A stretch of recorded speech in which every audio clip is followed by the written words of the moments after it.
Right details చూద్దాం. సార్వత్రిక ఎన్నికల మూడో దశ పోలింగ్ కొనసాగుతోంది. దేశవ్యాప్తంగా 11 రాష్ట్రాలు కేంద్రపాలిత ప్రాంతాల్లో 93 ఎంపీ స్థానాలకు పోలింగ్ జరుగుతోంది. గుజరాత్, గోవా, ఛత్తీస్గఢ్, కర్ణాటక, అస్సాం, బీహార్, మధ్యప్రదేశ్, మహారాష్ట్ర, యూపీ, పశ్చిమ బెంగాల్, జమ్మూ కాశ్మీర్, దాద్రానగర్ హవేలీ, డామన్ డయ్యూలో ఎన్నికలు నిర్వహిస్తోంది ఈసీ. ఇందుకోసం 1.85 లక్షల పోలింగ్ కేంద్రాలను ఏర్పాటు చేయగా ఉదయం నుంచే ఓటు హక్కు వినియోగించుకునేందుకు ఓటర్లు బారులు తీరారు. థర్డ్ ఫేజ్ లో దాదాపు 17.24 కోట్ల మంది ఓటర్లు ఓటేయనున్నారు. కాగా ఈసారి బరిలో కేంద్ర మంత్రులు అమిత్ షా, జ్యోతిరాదిత్య సింధియా సహా 1351 మంది అభ్యర్థులు ఉన్నారు.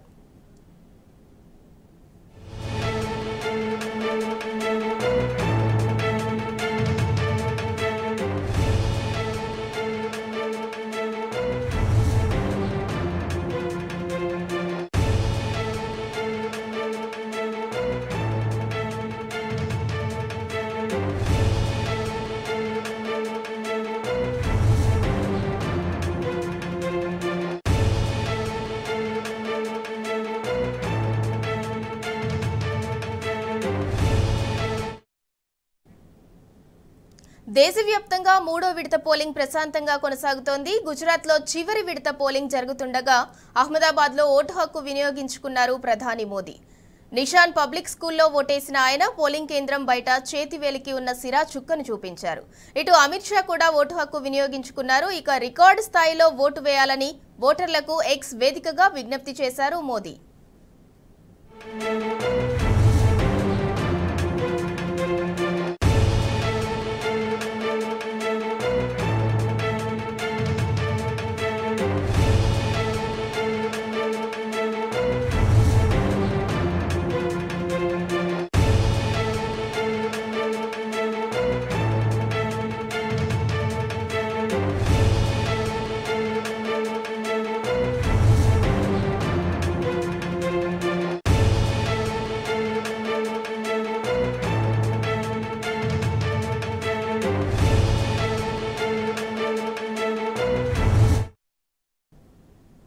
ఇంజనీరింగ్, అగ్రికల్చర్, ఫార్మసీ కళాశాలల్లో ప్రవేశానికి సంబంధించి టీఎస్ ఎబ్సెట్ పరీక్ష ప్రారంభమయ్యాయి. ఇవాల్టి నుంచి ఈ నెల 11వ తేదీ వరకు జరగనున్న ఈ పరీక్షలకు అధికారులు అన్ని ఏర్పాట్లు చేశారు. ఇవాళ, రేపు అగ్రికల్చర్, ఫార్మా విభాగాలకు 9, 10, 11 తేదీల్లో, ఇంజనీరింగ్ విభాగానికి పరీక్షలు నిర్వహిస్తారు. ఉదయం 9 నుంచి మధ్యాహ్నం 12 గంటల వరకు మొదటి సెషన్లో, మధ్యాహ్నం 3 గంటల నుంచి సాయంత్రం 6 గంటల వరకు రెండో సెషన్లో పరీక్షలు నిర్వహిస్తున్నారు.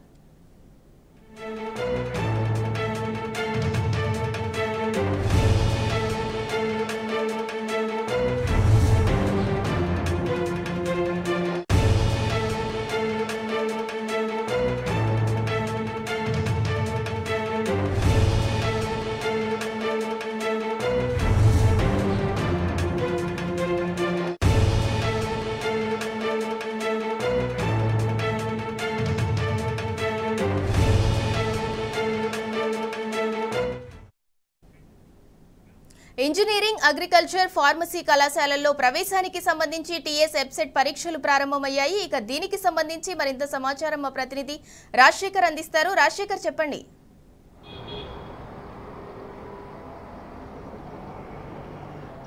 నేటి నుంచి రాష్ట్రంలో ఎంసెట్ ఎగ్జామ్ ప్రారంభమైంది. ఎంసెట్ను కాస్త ఈ సంవత్సరం నుంచి ఎఫ్సెట్గా మార్చారు. ఎందుకంటే దీంట్లో నుంచి ఎంసెట్ మెడికల్ పరీక్ష లేకపోవడంతో దీన్ని ఎఫ్సెట్గా మార్చారు.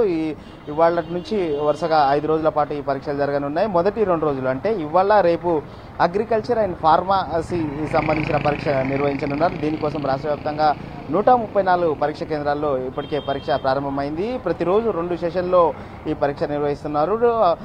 ఆన్లైన్ ద్వారా ఈ పరీక్ష నిర్వహణ ఉంటుంది. ఉదయం 9 గంటలకే ఇప్పుడు మొదటి సెషన్ పరీక్ష ప్రారంభమైంది. ఇది 12 గంటల వరకు ఈ పరీక్ష కొనసాగుతుంది. అలాగే మధ్యాహ్నం 3 గంటల నుంచి సాయంత్రం 6 గంటల వరకు పరీక్ష రెండో సెషన్ కొనసాగనుంది. ఇవాళ, రేపు అగ్రికల్చర్ అండ్ ఫార్మసీ సంబంధించి దాదాపు 1,02,000 మంది విద్యార్థులు ఈ పరీక్షకు హాజరవుతున్నారు. మొత్తంగా ఓవరాల్ గా ఈ ఎఫ్సెట్ పరీక్షకు దాదాపు 3,54,262 మంది పరీక్షకు హాజరవుతుండగా 302 సెంటర్స్ ఏర్పాటు చేశారు.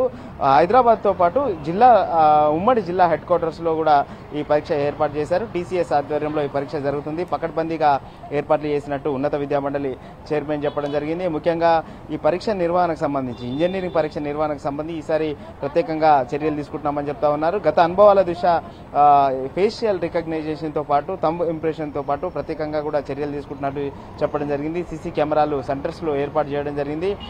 పరీక్షకు ముందు 2 గంటల ముందే పరీక్ష హాల్లోకి అనుమతిస్తున్నారు. అభ్యర్థికి పరీక్ష రాసే విద్యార్థి ఎవరైతే ఉంటారో అతనికి హాఫ్ అన్ అవర్ ముందే సిస్టమ్ ముందు లాగిన్ అయ్యే అవకాశాన్ని కూడా కల్పిస్తున్నారు. ఆ తర్వాత సమయం ప్రారంభం కాగానే కౌంట్ డౌన్ ద్వారా ఈ పరీక్ష స్టార్ట్ అవుతుంది. ఈ నేపథ్యంలో రాష్ట్ర వ్యాప్తంగా కూడా పరీక్షా కేంద్రాలు ప్రత్యేకంగా ఏర్పాటు చేసిన పరీక్షా కేంద్రాల్లో ఈ ఎంసెట్ పరీక్ష అయితే జరుగుతూ ఉంది. సో ఓవరాల్గా అయితే రాష్ట్ర వ్యాప్తంగా ఇవాళ ఓన్లీ అగ్రికల్చర్ అండ్ ఫార్మాకు సంబంధించి దాదాపు 1,02,000 మంది మాత్రమే హాజరవుతున్నారు. ప్రధానంగా ఈ సెంటర్స్ అన్ని కూడా టీసీఎస్ ఆయాన్ డిజిటల్ సెంటర్స్తో పాటు కొన్ని ఇంజనీరింగ్ కాలేజీల్లో కూడా ఈ పరీక్షను నిర్వహించడం జరుగుతుంది. సో మొత్తంగా రాష్ట్ర వ్యాప్తంగా ప్రశాంతమైన వాతావరణంలో ఈ పరీక్ష నిర్వహిస్తామని చెప్పేసి అధికారులు చెప్తా ఉన్నారు. అయితే ఎంసెట్కు గతంలో కన్నా ఈసారి దాదాపు 45,000 మంది విద్యార్థులు అధికంగా దరఖాస్తు చేసుకున్నారు. మరోవైపు విభజన చట్టం ప్రకారం ఈ జూన్ 2తో తెలంగాణలో ప్రత్యేకమైన కోటా ఏదైతే ఉందో ఆంధ్ర విద్యార్థులకు వాళ్ళకు ఈసారి మాత్రం ఉండపోయే అవకాశం కనపడతా ఉంది. ఎందుకంటే విభజన చట్టం ప్రకారం డేట్ మారుతుండడంతో ఈసారి అవకాశం ఉంటుందా లేదా అన్నది కొంత ఇప్పటికైతే క్లారిటీ లేదు. అధికారులు దీని మీద 1-2 రోజుల్లో క్లారిటీ ఇస్తామని చెప్తా ఉన్నారు. మరోవైపు ఈ ఫలితాలు మే 25 తర్వాత విడుదల చేసేందుకు కూడా ఏర్పాట్లు చేస్తున్నట్టు చెప్తా ఉన్నారు. మొత్తం మీద రాష్ట్ర వ్యాప్తంగా అయితే ఇవాళ మొదటి సెషన్ అగ్రికల్చర్ అండ్ ఫార్మసీకి సంబంధించిన పరీక్ష అయితే ప్రారంభమైంది. Thank you Rajasekhar. బీఆర్ఎస్ అధినేత కేసీఆర్ రాకతో ఉద్యమాల గడ్డ ఇందూరు పరవశించింది. నిజామాబాద్ జనజాతరను తలపించింది. అడుగడుగున పూల వర్షంతో గులాబీ దళపతికి ఘన స్వాగతం పలికింది.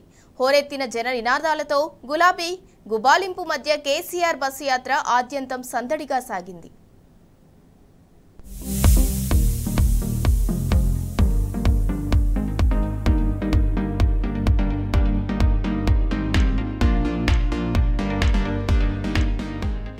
నిజామాబాద్ లో బీఆర్ఎస్ అధినేత KCR road show grand success అయింది. తెలంగాణ తొలి సీఎం కేసీఆర్ కు నిజామాబాద్ జిల్లా బ్రహ్మరథం పట్టింది. ఎన్నికల ప్రచారంలో భాగంగా నిర్వహించిన రోడ్ షో విజయవంతమైంది. గులాబీ జెండాలు చేతబూరిన జనంతో దారులన్నీ కిక్కిరిసిపోవడంతో గులాబీ వనమా జనసంద్రమా అన్న ఆశ్చర్యం కలిగింది. గులాబీ దళపతిని చూసేందుకు కేసీఆర్ ప్రసంగాన్ని వినేందుకు వచ్చిన వారితో రోడ్లన్నీ నిండిపోయాయి. నిజామాబాద్ నెహ్రూ చౌక్ వద్ద అశేష జనవాహిని ఉద్దేశించి కేసీఆర్ చేసిన ప్రసంగం ఆద్యంతం కట్టిపడేసింది. తనదైన శైలిలో కేసీఆర్ సంధించిన వాగ్బాణాలకు చప్పట్ల వర్షం కురిసింది.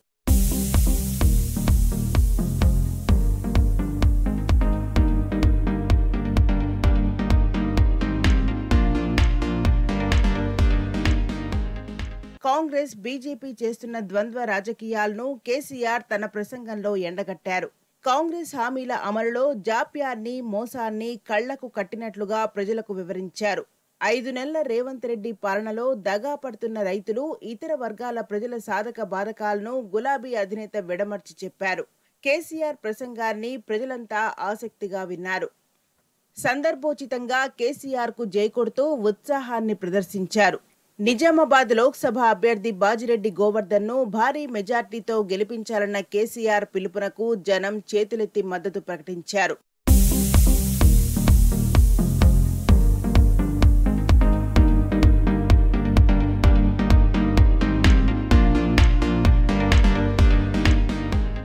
కాంగ్రెస్ బీజేపీ మోసాలను ఎండగట్టిన కేసీఆర్ రాష్ట్రంలో కాంగ్రెస్, కేంద్రంలో బీజేపీ మోసాలను బీఆర్ఎస్ అధినేత కేసీఆర్ తన ప్రసంగంలో ఎండగట్టారు. బీజేపీ చెప్పినట్టు తాను వినలేదని, తన బిడ్డ కవితను అరెస్ట్ చేసి జైల్లో వేశారని, తాను ఎన్నటికీ ఎవ్వరికీ లొంగనని, పోరాటాన్ని ఉధృతం చేస్తానన్న కేసీఆర్ మాటకు జనమంతా చప్పట్లతో జేజేలు పలికారు. నేను హిందువును, తెలంగాణ ప్రజలకు ఆత్మబంధువును అనగానే జై కేసీఆర్ అన్న నినాదాలు మిన్నంటాయి. కాంగ్రెస్ 5 నెలల పాలన వైఫల్యాలను ఎండగడుతూ కేంద్రంలోని బీజేపీతో ఎదురు కాబోతున్న నష్టాలను వివరించారు. కేసీఆర్ మాట్లాడుతున్నంతసేపు జనం ఉత్సాహం చూపించారు. కాంగ్రెస్ 6 గ్యారంటీలను కేసీఆర్ తనదైన శైలిలో ప్రశ్నించినప్పుడు ప్రజల నుంచి విశేష స్పందన వచ్చింది. ఒక్కో అంశాన్ని ప్రస్తావిస్తూ కేసీఆర్ అడిగిన ప్రశ్నలకు జనమంతా ముక్తకంఠంతో రాలేదు అంటూ చేతులెత్తి తెలిపారు. 2 లక్షల రూపాయల రుణమాఫీ అయిందా? నెలకు 2,500 రూపాయల చొప్పున ప్రతి మహిళకు ఆర్థిక సాయం అందినదా? రైతు బంధు అందరికీ వచ్చిందా? పంటకు 500 రూపాయల బోనస్ వస్తున్నదా? కళ్యాణలక్ష్మి తులం బంగారం వస్తుందా అని కేసీఆర్ ప్రశ్నలకు రాలేదు అంటూ జనం ఏకకంఠంతో బదులిచ్చారు. ప్రధాని మోదీ ఇస్తారన్న 15 లక్షల రూపాయలు మీ అకౌంట్లో జమైనాయా? బేటీ పడావో బేటీ బచావో ఏమైనా జరిగిందా? సబ్కా సాత్ సబ్కా వికాస్ వచ్చిందా అంటూ బీజేపీ పరిపాలన తీరును కేసీఆర్ వాగ్బాణాలు సంధించారు.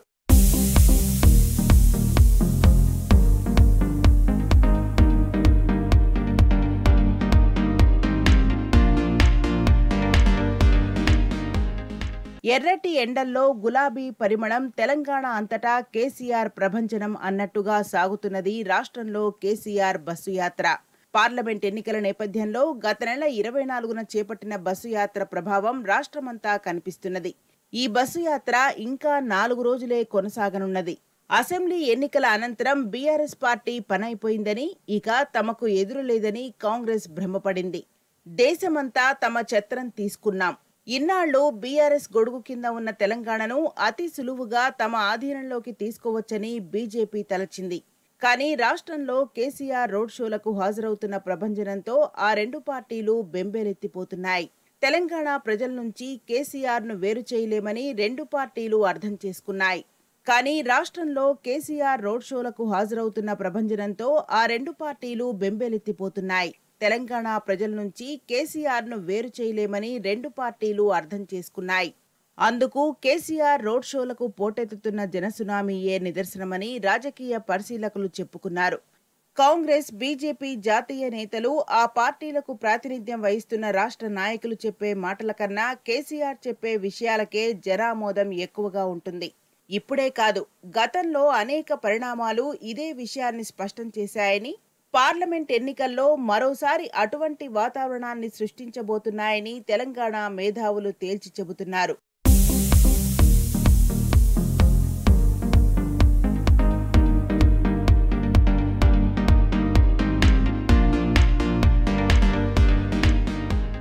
బీఆర్ఎస్ అధినేత కేసీఆర్ చేపట్టిన బస్సు యాత్రకు ముందు రాష్ట్రంలో నెలకొన్న రాజకీయ, సామాజిక వాతావరణానికి, ప్రస్తుత పరిస్థితికి మధ్య అసలు పోలికే లేదని సాక్షాత్తు కాంగ్రెస్ పార్టీ నేతలే అంగీకరిస్తున్నారు. బీఆర్ఎస్ పార్టీని, కేసీఆర్ను మా వాళ్లు తక్కువగా అంచనా వేశారు. వారికి ఉన్న రాజకీయ అనుభవం, పరిణతి కేసీఆర్ను మదింపు చేయలేవు అని కాంగ్రెస్కు చెందిన సీనియర్ నేత ఒకరు వ్యాఖ్యానించారు. గత నెల మిర్యాలగూడ రోడ్ షోలో కేసీఆర్ చేసిన ప్రసంగం నుంచి మొదలుకుంటే సోమవారం నిజామాబాద్లో కేసీఆర్ రోడ్ షో దాకా ఉత్తర దక్షిణ తెలంగాణను కేసీఆర్ చుట్టొచ్చారు. ఈ 13 రోజుల్లో మధ్యలో 48 గంటలు మినహా కేసీఆర్ చేసిన ప్రసంగాలతో రాష్ట్రంలోని అన్ని వర్గాల ప్రజలు ఏకీభవిస్తున్నారని క్షేత్రస్థాయిలో నెలకొన్న వాతావరణం చెబుతున్నది.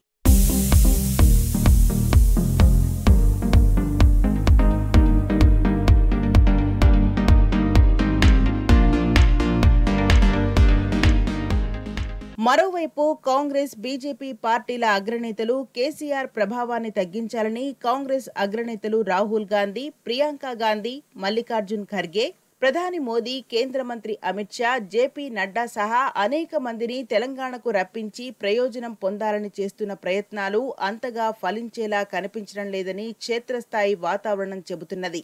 బస్సు యాత్ర పొడవునా కేసీఆర్ కు యువత నీరాజనం పలుకుతున్నది. చిన్న చిన్న గ్రామాల మొదలు మండల కేంద్రాల్లో, పట్టణ కేంద్రాల్లో కేసీఆర్ ను జనం కళ్లకు అద్దుకుంటున్నారు. ఆడబిడ్డలు బస్సు ముందు మంగళహారతులు పడుతున్నారు. గ్రామ పెద్దలు గుమ్మడికాయలతో కేసీఆర్ కు దిష్టి తీసే దృశ్యాలు ఊరూరా దర్శనమిస్తున్నాయి. కేసీఆర్ రోడ్ షో నిర్దేశిత ప్రాంతానికి చేరుకునే 2 గంటల ముందు నుంచే యువత హంగామా చేస్తున్నది. అసెంబ్లీ ఎన్నికల సమయంలో బీఆర్ఎస్ నిర్వహించిన ప్రజా ఆశీర్వాద సభలకు అంతగా ఆసక్తి చూపని యువతలో మార్పు వచ్చిందని, పార్లమెంట్ ఎన్నికల్లో ఆ మేరకు ప్రభావం చూపుతుందని ఒక సామాజికవేత్త విశ్లేషించారు.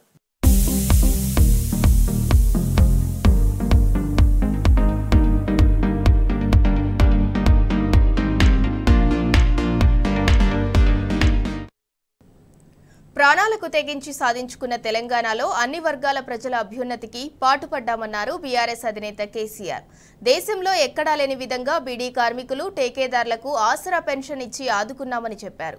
బీజేపీ, కాంగ్రెస్ చెప్పేవన్నీ బోగస్ మాటలన్న కేసీఆర్ ఈ ఎన్నికల్లో వారికి బుద్ధి చెప్పాలన్నారు.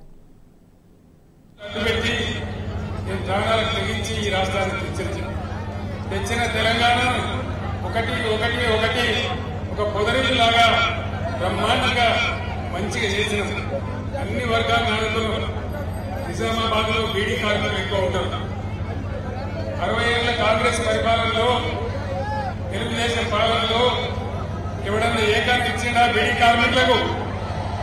ఎవరు కూడా ఇయ్యలే. బీడీ కార్మికులకు 2000 ఇచ్చి ఆదుకున్నాం. బీడీ కార్మికులను కాపాడినాం. వాళ్ళ టేకేదారుల గవర్నమెంట్ కూడా ఇచ్చినాం. బీడీ కార్మికులంటే బీఆర్ఎస్ అండగా నిలబడాలి. మీకు నీతి నిజాయితీ చూపించి బీఆర్ఎస్ దీవించాలి. ఆ విధంగా ముందుకు పోయినాం. మీ అందరినీ నేను కోరుతా ఉన్నా, చాలా మందికి ఇచ్చినాం, లక్షల మంది బీడీ కార్మికులకు ఇచ్చినాం, అందరికి కూడా ఇచ్చినాం, అందరిని ఆదుకున్నాం. నరేంద్ర మోడీ వాళ్ళకి ఇచ్చిన బీడీ కార్మికులకు పెన్షన్ ఇచ్చేది ఒక్క తెలంగాణలోనే ఇస్తారు. ఇక ఏ రాష్ట్రంలో కూడా ఇయ్యరు. భారతదేశంలో ఇక్కడ లేదు. కాబట్టి నేను మీ అందరికి మనం చేస్తా ఉన్నా, ఈ బీజేపీ, కాంగ్రెస్ చెప్పేదంతా కూడా ట్రాష్ పట్టిదే. అందుకోసం మనం ముందుకు పోవాలి, మన నీళ్లు కాపాడుకోవాలి, మన బతుకులు కాపాడుకోవాలి, తెచ్చుకున్న రాష్ట్రానికి ఇంత తెలుగు తెచ్చుకోవాలి. మళ్ళా ఈ కరెంట్ కోతలు బంద్ కావాలి. వీళ్ళ పిల్లలు, చదువుకునే పిల్లలకు న్యాయం జరగాలి, హాస్టల్ పిల్లలకు న్యాయం జరగాలి. కాబట్టి ఖచ్చితంగా బీఆర్ఎస్ గెలవాలి. ప్రధాని మోదీ ఏకానా పనిచేయలేదని బీఆర్ఎస్ అధినేత కేసీఆర్ మండిపడ్డారు. 150 నినాదాలు చెప్పినా ఒక్కటైనా నిజం కాలేదని తేల్చి చెప్పారు. మోదీ పాలనలో దేశ్ కా సత్యనాశ అయిందని దుయ్యబట్టారు. అచ్చేదిన్ రాలేదు, కానీ సచ్చేదిన్ వచ్చాయన్నారు. రైతుల ఆదాయం రెట్టింపు చేయలేదని ఆగ్రహం వ్యక్తం చేశారు. బీజేపీ హయాంలోనే జరిగిందేమీ లేదని నిప్పులు చెరిగారు. నిజామాబాద్ బీఆర్ఎస్ ఎంపీ అభ్యర్థి బాజిరెడ్డి గోవర్ధన్ ను గెలిపించాలని కేసీఆర్ విజ్ఞప్తి చేశారు. నిజామాబాద్ లో పోయినసారి మీరు బీజేపీ ఎంపీని గెలిపించినారు. ఏమన్నా లాభం జరిగిందా నిజామాబాద్ ప్రజలకు? ఏకానా పని కూడా కాలేదు కదా. నరేంద్ర మోడీ భారత ప్రధానమంత్రి, నేను ముఖ్యమంత్రి అయినాను, ఆయన ప్రధానమంత్రి అయినాడు. నరేంద్ర మోడీ ప్రధానమంత్రి అయ్యే ముందు, ప్రధానమంత్రి అయిన తర్వాత ఒక 150 నినాదాలు చెప్పినాడు. 150 నినాదాలు. ఒక్కటన్నా నిజమైందా? సబ్కా సాత్ సబ్కా వికాస్ అయ్యిందా? సబ్కా సాత్ సబ్కా వికాస్ కాలేదు, కానీ దేశ్ కా సత్యానాశ అయిపోయింది. మేక్ ఇన్ ఇండియా ఏదైనా వచ్చిందా? మేక్ ఇన్ ఇండియాలో డిజిటల్ ఇండియా ఏమైనా వచ్చిందా? బేటీ పడావో బేటీ బచావో ఎక్కడన్నా కనబడుతున్నదా? రోజు దేశంలో మహిళల మీద అత్యాచారాలే తప్ప ఎక్కడన్నా బేటీ పడావో ఉందా? బేటీకి రక్షణ ఉందా నరేంద్ర మోడీ రాజ్యంలో? నరేంద్ర మోడీ చాలా గొప్పగా చెప్పినాడు, అచ్చే దిన్ లాయింగే. అచ్చే దిన్ వచ్చిందా? అచ్చే దిన్ రాలే కాదు, కానీ సచ్చే దిన్ మాత్రం వచ్చింది. పెట్రోల్ ధరలు, డీజిల్ ధరలు ఆకాశాన్ని అంటిపోయి జీఎస్టీల మీద జీఎస్టీలు పెరిగి మనకు సచ్చే దిన్ వచ్చింది తప్ప అచ్చే దిన్ రాలే. రైతుల ఆదాయం రెట్టింపు చేస్తానని నరేంద్ర మోడీ అయ్యిందా? అయిందా అన్న? రైతుల ఆదాయం రెట్టింపు అయిందా? కాలేదు కదా. వికసిత్ భారత్ అయిందా? జన్ ధన్ యోజన ఏమైనా లాభమైందా? ఏకైనా లాభమైందా? మీకు నిజామాబాద్లోకైతే పైసలు వచ్చినాయట నాకు తెలిసింది. లేలే ఇనుంది వినాలే. అప్పుడేమో నరేంద్ర మోడీ నేను ప్రధానమంత్రి అయితే ఇంటికి 15 లక్షలు ఇస్తానన్నాడు. ఇను ఇను ఇనాలే. నిజామాబాద్లో బీజేపీ ఎంపీ ఉన్నాడు కాబట్టి మీకు 30 లక్షలు వచ్చినాయట. వచ్చినాయా? 15 లక్షలు వచ్చినాయా? పోనీ 15 లేదు, పాసు లేదు, అంతా ఉట్టిదే గ్యాసు, అంతే కదా. ఇవాళ నరేంద్ర మోడీ నిటారుగా మనకున్న గోదావరి నదిని ఎత్తుకపోయి తమిళనాడుకి ఇస్తా అంటున్నాడు. అట్లే చూద్దామా? కొట్లాడదామా? యుద్ధం చేద్దామా? మన గోదావరి మనకే ఉండాలన్నా? మన గోదావరి మనకే ఉండాలి. ఆ నది మీద నీళ్ల హక్కు ఉండాలి అంటే నిజామాబాద్ పులిబిడ్డ బాజిరెడ్డి గోవర్ధన్ గెలవాలి. ఈ గ్యాస్ గాళ్ళు గెలిస్తే వచ్చేది ఏం లేదు. తాకులాటలు పెట్టించడు తప్ప, పగలు పెట్టించడు తప్ప ఈ గ్యాస్ కంపెనీలు గెలిస్తే వచ్చేది ఏమీ లేదు. ఉన్న గోదావరి ఊసిపోతుంది. నేను ఎందుకు చెప్తున్నా అంటే నిజామాబాద్ గడ్డ నేను ఈ గులాబీ జెండా ఎత్తిన నాడు నంబర్ 1గా నా ఎంబడి నిలబడి నిజామాబాద్ జిల్లా పరిషత్ గెలిపించిన జిల్లా ఈ జిల్లా. అది కేసీఆర్ చచ్చిపోయే వరకు కూడా నా గుండెల్లో ఉంటుంది. అంత అపురూపమైన విజయం ఇచ్చిన జిల్లా, ఉద్యమాన్ని ఆకాశానికి ఎత్తిన జిల్లా. మరి ఈరోజు మీ బిడ్డగా నేను చెప్తా ఉన్నా, నేను ఊరికి ఆశామాసిగా చెప్పా. గోదావరి నదిని తీసుకుపోతా అని అంటున్నాడు. ఇవాళ బీజేపీ ఎంపీలు గెలిస్తే నరేంద్ర మోడీ దగ్గర చేతులు కట్టుకొని నిల్చుంటారు తప్ప నోరు తెరుతారా? మన హక్కుల గురించి తెలిసినరా? నేను ఇంకొక మాట అడుగుతా ఉన్నా. ఏ రాష్ట్రంలో ఎన్ని జిల్లాలుంటే ప్రతి జిల్లాకు ఒక నవోదయ పాఠశాల ఇవ్వాలి. నేను ఒక 150 ఉత్తరాలు రాసిన నరేంద్ర మోడీకి. ఇచ్చేయండా?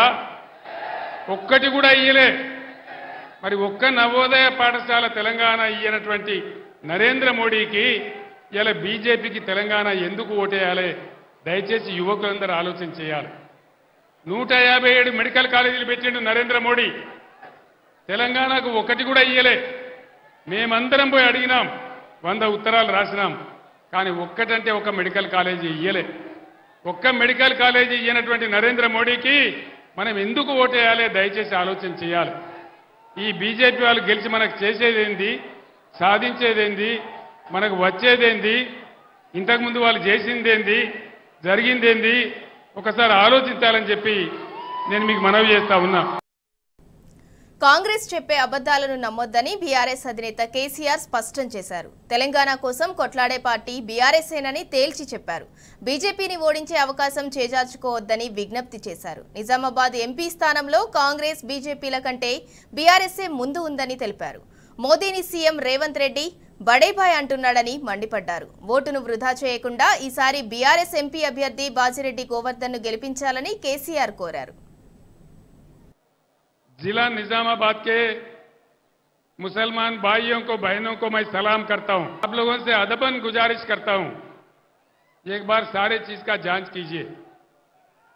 बीजेपी बहुत खतरनाक पार्टी है. इससे पहले यहां से जो एमपी जीता था वो कितने फिरका परस्त है आप लोग जानते हैं. कितना गंदा है, कितना खतरनाक है आप लोग अच्छी तरह से जानता है. उसको हर हालत में यहां हराना है. अब अच्छा मौका है. मैं आप लोगों को बता रहा हूं, कांग्रेस आज तीसरे दर्जे पे है, 20% से कम है. कहीं आप गुमराह हो जाके कांग्रेस को वोट देंगे, फिर से यहां बीजेपी एमपी जीत जाएगा. सोच लीजिए आप लोग, मेरा बात सोचो, गुमराह नहीं होना. ये तेलंगाना सबका तेलंगाना है, सेक्युलर रियासत है. हमारे 10 साल के दौर में एक भी दंगा फसाद हमने नहीं होने दिया और सबको साथ लेके चला. मुसलमानों के डेवलपमेंट के लिए मैंने 12,000 करोड़ रुपए खर्च किया. मुसलमान बच्चों के लिए कितना बेहतरीन मैं रेसिडेंशियल स्कूल खोला और निजामाबाद शहर में कितने ऐसे स्कूल है आप लोग जानते हैं. कैम्ब्रिज में हमारे बच्चे किस अंदाजे में पढ़ रहे हैं, वो डॉक्टर बन रहे, इंजीनियर बन रहे, सब कुछ बन रहे. तो हमारे बच्चों के लिए, हमारे खवातीन के लिए मैंने बेहतरीन स्कूल खोला. उसमें से लोग अच्छे तरक्की कर रहे. पूरे मुसलमान कौम का उससे उद्धार हो जाएगा, बाकी खत्म हो जाएगा. इसीलिए आप लोग गौर कीजिए, जानिए, सब लोगों से मालूम कीजिए हालात का क्या हालत है, देख लीजिए, बीआरएस का ताउन कीजिए। मैं पहले कहा, निजामाबाद शहर में कई बार मैं आया, जब जद्दोजहद कर रहा था तेलंगाना के लिए, उस टाइम मैं आया था। हमेशा मैं कहता था, अल्लाह के घर में देर है लेकिन अंधेर नहीं है, और अल्लाह का करम हुआ, इसीलिए तेलंगाना रियासत हासिल हुआ। अच्छा खासा चल रहा था। खैर, कल परसों के असेंबली इलेक्शन में हम डिफीट हो गए, कोई बात नहीं है, लेकिन तेलंगाना के लिए हर वो कौम के लिए, तेलंगाना के लिए हर वो शख्स के लिए लड़ने वाला इकलौता पार्टी है बीआरएस पार्टी, कोई दूसरा नहीं लड़ेगा। आपने देखा 60 साल का कांग्रेस दौर में क्या हुआ मुसलमानों के साथ। वो बहला फुसलाते हैं, झूठे वायदा करते हैं, लेकिन कुछ नहीं देते हैं, कुछ करते नहीं है, मीठी मीठी बातें करते हैं, कुछ नहीं देते हैं। इसीलिए आज निजामाबाद पार्लियामेंट हलके में भी कांग्रेस पार्टी 20% से कम है। ये आप लोग जानिए, मैं बार बार कह रहा हूं, कहीं आपका वोट फजूल जाएंगे, कहीं अननेसेसरली यहां पे फिर एक बार वो बीजेपी वाला जीत जाएगा, उससे कोई अच्छा नहीं होगा, कोई फायदा नहीं होगा। हम लोग अमन चाहते हैं तो बीआरएस को जिताना चाहिए। कांग्रेस जीत के कुछ नहीं करने वाला है। इसीलिए मैं आपसे कहता हूं, सीएम साहब खुद कहे यहां के कांग्रेस के, नरेंद्र जी आप बड़े भाई हैं, मैं छोटा भाई हूं, और गुजरात का मॉडल लाऊंगा। क्या मॉडल लाएंगे? गोधरा मॉडल लाएंगे? लोगों को जिंदा जलाने का मॉडल लाएंगे? क्या लाने का है? गुजरात में क्या है? इफलास मुफलसी के बगैर वहां कुछ है ही नहीं है। नरेंद्र मोदी कोई किया ही नहीं है, कोई तरक्की हुआ ही नहीं है। इसीलिए आप लोग गौर कीजिए, सोचिए। मैं फिर एक बार आपसे अदबन गुजारिश करता हूं, ये मौका है बीजेपी का हराने का। निजामाबाद में बीजेपी को हारना है, बिल्कुल हराना है। हम लोग 2 पार्टियों से 6% ऑलरेडी आगे चल रहे हैं। कहीं आप लोग अननेसेसरली उनको डाल के गुमराह होके किसी के बातों में आके गलती मत कीजिए, फिर से बीजेपी को जीतने मत दीजिए, ये मेरा गुजारिश है। मैं इतना कहते हुए रुखसत लेता हूं। इवी bulletin updates, keep watching T news.